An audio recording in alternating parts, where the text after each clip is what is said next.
Assalamualaikum warahmatullahi wabarakatuh. Halo semuanya, saya perwakilan dari kelompok 5 mata kuliah bimbingan menulis yang beranggotakan saya sendiri, Fania Primandarlina Putri, Irsyadul Hairil Alam, dan juga Naomi Jessica Gabriela akan membawakan materi tentang surat dengan judul Mengenal Sejarah Surat dan Manfaatnya. Kita tentu sudah tidak asing lagi dengan surat. Surat sangat dekat dengan kehidupan kita sehari-hari. Surat memiliki berbagai jenis dan salah satunya adalah surat kabar. Kita sangat sering membaca surat kabar karena berisikan tentang informasi dan berita-berita hangat. Selain itu ada juga surat elektronik atau surel atau yang biasa kita sebut dengan email. Pada awalnya, email hanya digunakan sebagai alat bertukar informasi, berita maupun kabar, namun kini penggunaan email menjadi lebih luas, kompleks, dan umum digunakan terutama pada penggunaan smartphone. Sebelum lebih jauh lagi, mari kita kenal dulu nih, apa sih surat itu? Menurut Kamus Besar Bahasa Indonesia, surat berarti kertas yang bertulis atau secari kertas sebagai tanda atau keterangan sesuatu yang ditulis. Atau bisa dibilang surat sebagai alat komunikasi tertulis yang dikirimkan oleh satu pihak kepada pihak lainnya, baik atas nama pribadi, perusahaan, maupun organisasi. Adapun tujuan dibentuknya surat atau dikirimkannya surat adalah agar si penerima surat tahu maksud dari si pengirim surat. Berikut ada beberapa isi surat, yaitu laporan, pemberitahuan, pernyataan, permohonan atau permintaan, dan yang terakhir adalah perintah. Bisa dibilang, dengan kata lain, surat adalah alat komunikasi yang tertulis yang dikirimkan oleh satu pihak kepada pihak lainnya dengan memiliki persyaratan tertentu. Yaitu persyaratan yang pertama adalah penggunaan kertas. Yang kedua adalah penggunaan bentuk atau model. Yang ketiga adalah pemakaian notasi atau kode. Yang keempat adalah pemakaian kalimat yang khas. Dan yang terakhir adalah pencantuman tanda tangan.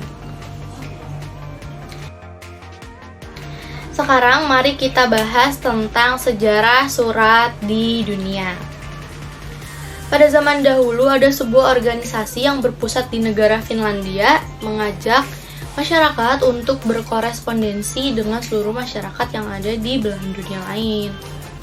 Cara pengiriman surat pada saat itu masih sangat unik. Salah satunya adalah dengan mengarungkan surat di dalam sesuatu yang bisa mengapung di atas air. Yang kedua adalah dengan memakai hewan sebagai perantaranya. Contohnya adalah merpati. Pada saat itu, cara tersebut menjadi cara yang sangat populer. Tentu perlu dipertanyakan akurasi dan ketepatan pengirimannya nih, karena bisa saja surat tersebut tidak sampai atau bahkan sampai namun tidak pada penerima yang seharusnya. Meski demikian, hal tersebut menjadi awal sejarah besar perkembangan pengiriman surat. Kilas balik 2000 tahun sebelum Masehi, di mana sistem pengiriman pos di dunia dimulai di Mesir. Pada saat itu, pertukaran kebudayaan dengan Babilonia terjadi. Dan alat yang digunakan untuk membungkus surat atau amplop yang digunakan itu adalah berupa kain, kulit hewan, dan bagian dari tumbuhan. Hal tersebut terus berkembang di beberapa negara, yaitu negara India, Romawi, dan tentu saja Indonesia. Sekarang mari kita bahas tentang sejarah surat di Indonesia. Menurut catatan sejarah, kegiatan surat menyurat sudah ada jauh sebelum kebangsaan Eropa masuk ke dalam Indonesia, yaitu pada saat kerajaan Kutai, Tarumanegara, Sriwijaya, dan Pajajaran. Hubungan komunikasi yang terjalin memang sangat terbatas dan bentuknya masih sangat sederhana.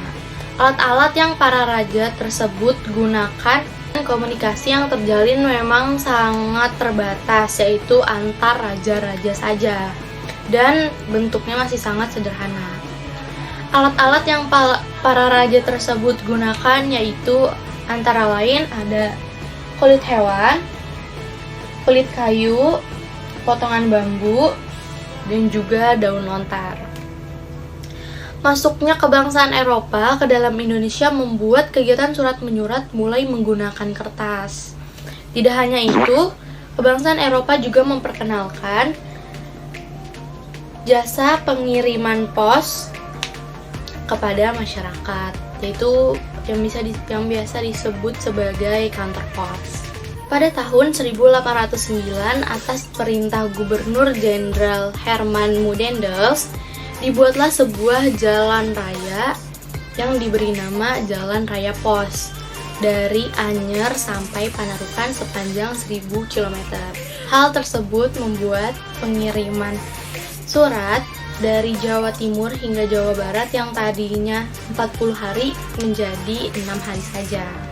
Hal tersebut membuat kegiatan surat menyurat semakin berkembang hingga surat bisa digunakan oleh saudagar atau rakyat yang memiliki kekuasaan atau luas tanah.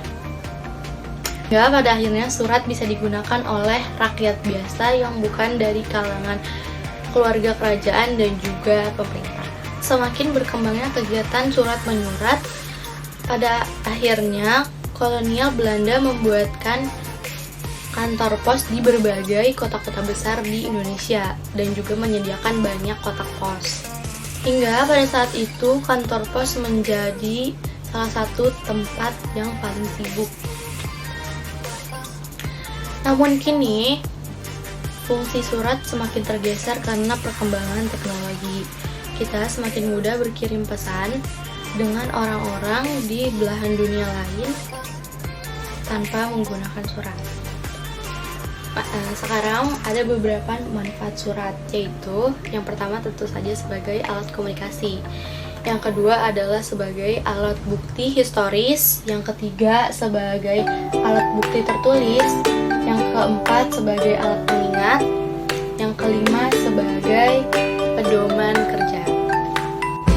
Sekian yang dapat saya sampaikan, kurang lebihnya mohon maaf. Assalamualaikum warahmatullahi wabarakatuh.